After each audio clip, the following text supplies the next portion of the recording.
तरी काळाची गरज आहे. ते एका विचाराचे आहे तर मग आपण पण एका विचाराचे झालं पाहिजे आणि सगळ्या महापुरुषांचा मान सन्मान आपण ठेवला पाहिजे. एवढंच मी सांगू इच्छितो. कोणाला राग नसून आला, कारण मी चुकीचं काही बोललोच नाही. जे पॉईंट आहेत ते मी मांडलेत.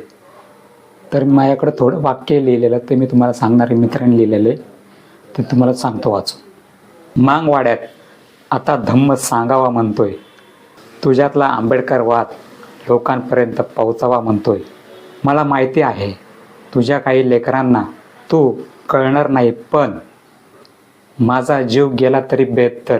पण मागवाड्यात आंबेडकर पेरल्याशिवाय मी मरणार नाही. जय भीम, जय अण्णा, जय लवजी, जय शिवराय. तर मित्रांनो, एवढीच होती माहिती. कशी वाटली, काय वाटली नक्की कमेंटमध्ये कळवा. आवडले असेल तर लाईक करा, शेअर करा. चॅनलवर जर नवीन असाल तर नक्की सबस्क्राईब करा. चला भेटू अशाच नवीन नवीन माहितीपूर्वक व्हिडिओमध्ये.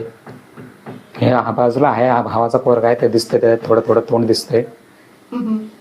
तर नक्की सबस्क्राईब करा चॅनलला आणि शेअरही करा. व्हिडिओ लोकांपर्यंत माहिती पोहोचू द्या.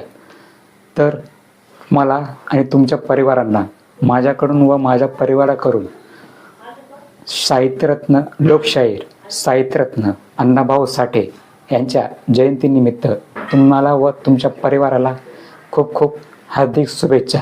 तर चला भेटू पुढील व्हिडिओमध्ये. चला बाय.